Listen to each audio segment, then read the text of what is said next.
Hey guys, welcome to another YouTube video on TREX. I don't know, have we all agreed that our name will be TREX? Well, I believe so. So hey TREX, how are you all doing? How have you been? I have seen our support in my last videos. Thank you so much. Let's keep the love booming. Boomerang. All right, so let's keep the love going. Don't forget to like, share, and subscribe, and always drop a comment because, of course, you know that I love to read from you all. All right, so let's get right into today's video. I had said I was going to share with us how I was able to implement some of the lessons I have learned over time about parenting during the holidays. How I was able to implement the lessons I have learned about parenting during the holiday. I hope that makes sense. And I wrote it down. It's not plenty, so that this video will not be so long. I've learned so many lessons about parenting, but then I'm just going to be sharing with us. I have three at the moment written down, and just in case anyone drops in my mind to share, I will. But then I don't want this video to be so long, and I also want to give room for comments and maybe questions. Of course, I don't have a biological child now, right? But then I solely believe that it takes a village to raise a child. Everyone should do the work. Every adult should do the work. And of course, I believe that a child is an adult that is yet to grow, and an adult is a child that have grown. And the reason why we are being called adult is for us to be able to put the child through, is for us to have been able to go through some things, learn lessons, and ensure that these children don't necessarily make the same mistakes. All right, so that being said, I've said a lot of things. Let's get right into it. The first thing that I've always known and that I've learned, I've seen so many parenting bloggers talk about it, is children don't know the difference between house chores and play. And that is the absolute truth. So during the holiday, yeah, we had three children. We had a 12-year-old and we had two 9-year-olds. And yes, they were not twins. No, they are not twins. The 9-year-olds are not twins. They are months apart. But the most amazing and funny thing is, if you are working and you don't include them, it feels like you don't love them. And if you probably give one person a task, because most times we feel like, okay, the 12-year-old is older, right? So she should do more. The 9-year-olds will feel unloved, they will feel left out. So the best thing is, or one thing I know I did, was to engage them, even as little as cutting nylon that I can usually cut myself, just to engage them, because they would usually feel like, oh, if TREX is working in the kitchen, or if anyone is working, not even only in the kitchen, generally, and you don't, and they don't include me, then probably I've done something and they're not happy with me, or I'm not loved. Even up until going out to get things for the house, as little as grocery, they are always very happy. They are always super duper happy, right? To run errands with you, with me. What am I talking like? I'm advising you people. I'm here to share my lessons, right? They were usually very happy to run errands with me. They were usually very happy to help. Like, and you know, most times, most parents always say that is now they would always want to do it as a child. When they grow up, they'll no longer want to do it, right? And that's because adults don't enjoy chores. We just do it because we have to do it. But for children, yeah, they see it as play. They see it as love. They see it as bonding time. Or it's time to be with this adult and ask questions. And trust me, for every bonding time, for every time they were with me, doing chores with me, I had so many questions to answer. So yes, children don't know the difference between work and play. So the best thing is to engage them, to involve them, right? You don't have to bother so much about how to bond with them. You don't have to bother so much on how to keep them busy.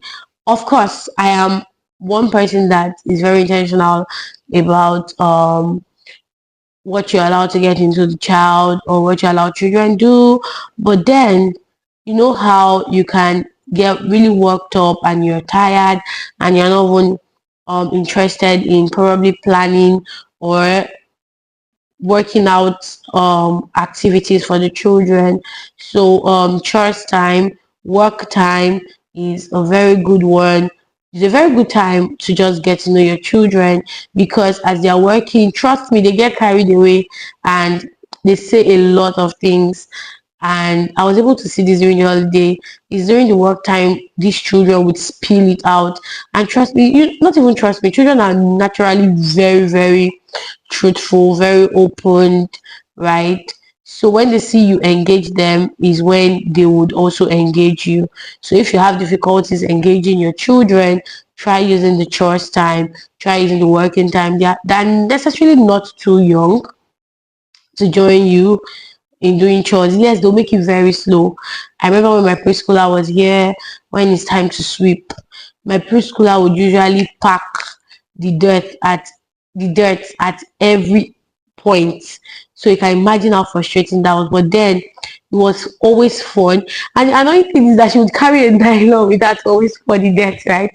But the amazing thing is, it was at that time she would always tell me, oh, there's this person in school that hit my hand. Oh, there's this person, he said this and this to me. Like, they are just lovely. So if you have difficulties bonding with your children or with your child or with a child, or you find it difficult getting a child to talk, try engaging them during work time and you would see the difference. Yeah.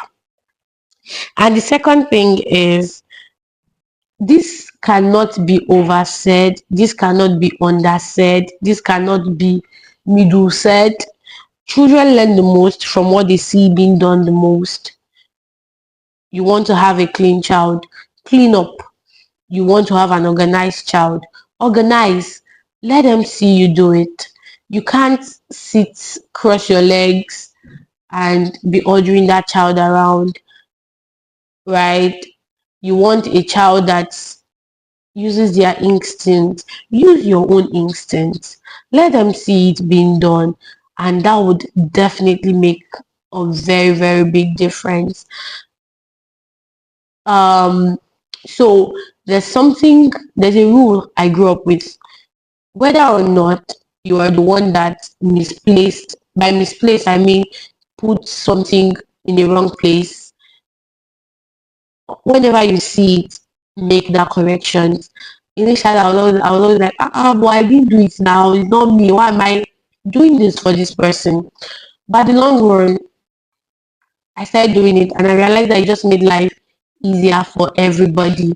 How many children were here? It was something I would always say, right? I would always tell them, whether or not you are the one that put it and you see it in the wrong place, always make sure it is placed in the right place.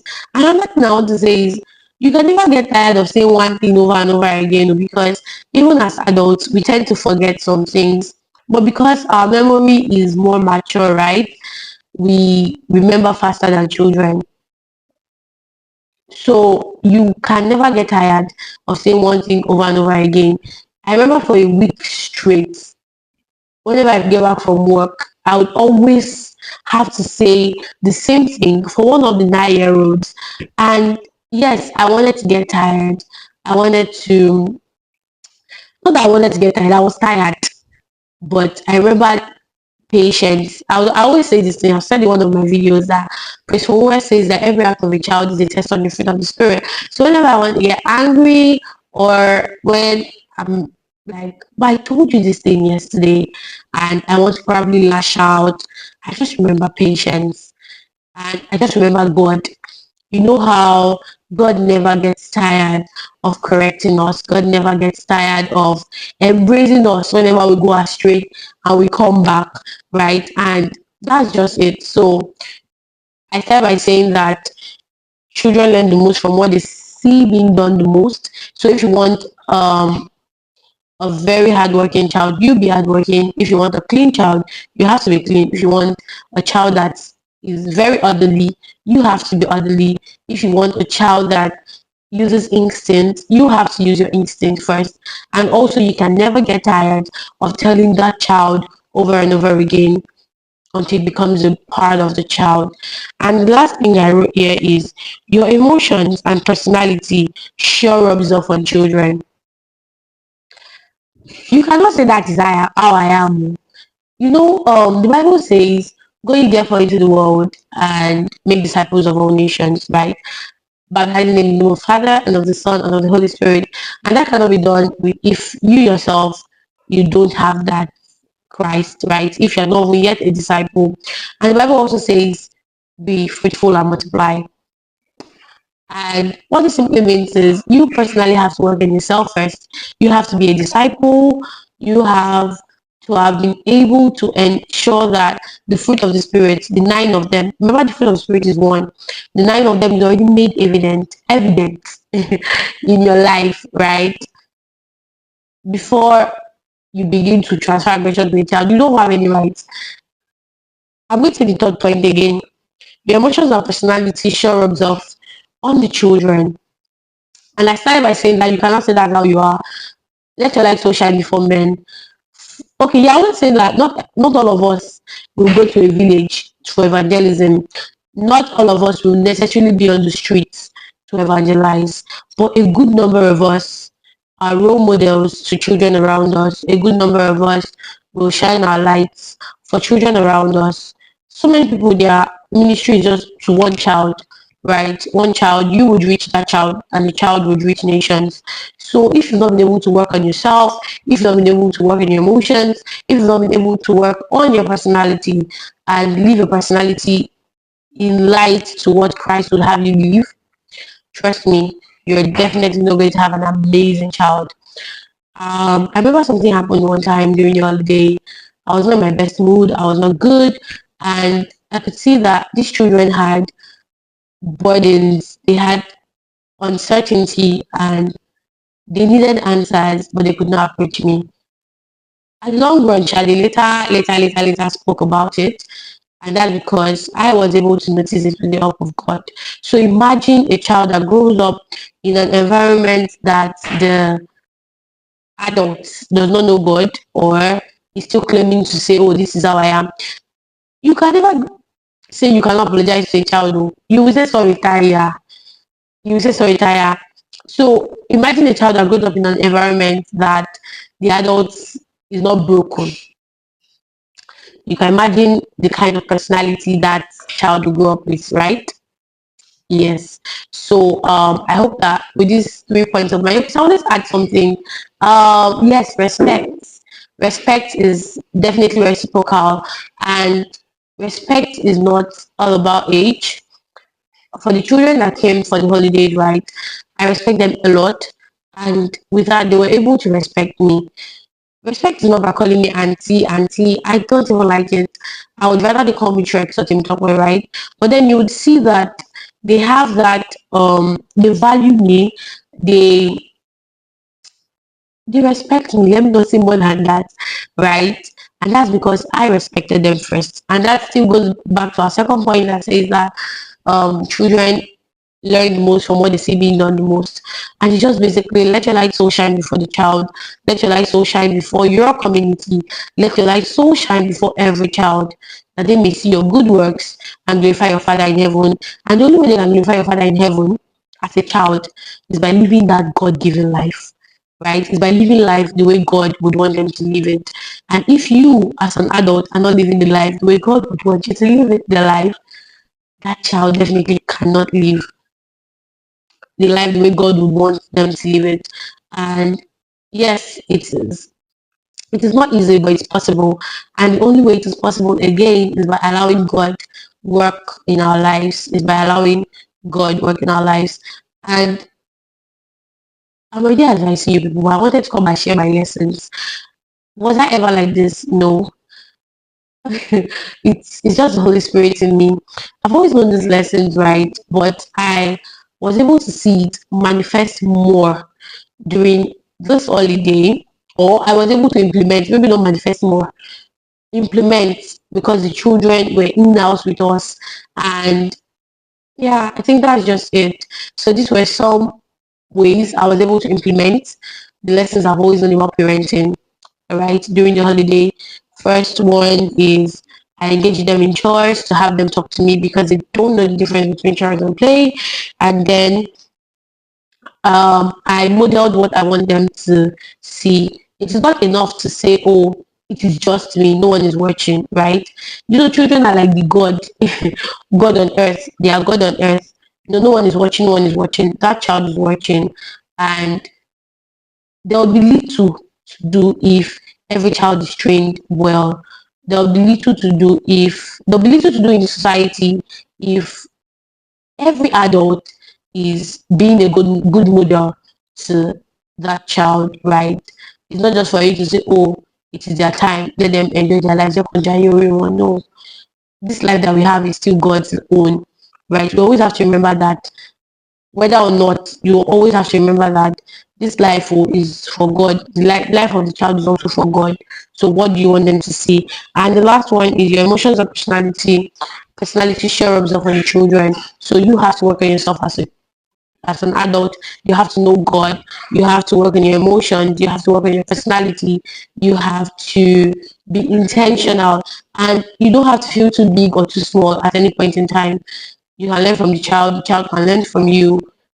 Saying sorry, I'm sorry, saying please, saying just those little things, is that's why you see some adults are very rude and you're wondering, did they teach you? You won't blame them. It's what they saw growing up, or it's the personality they saw, it's the persons they live with. You know, they'll usually say the family is the whole um first unit of socialization, as well as the society the child grows up in.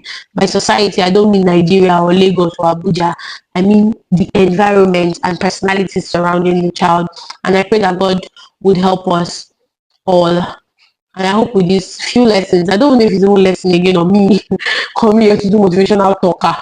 But trust me, I'm not a motivational talker. This is something, I'm a transformational talker, by the way. But this is something I practice even with children in the church.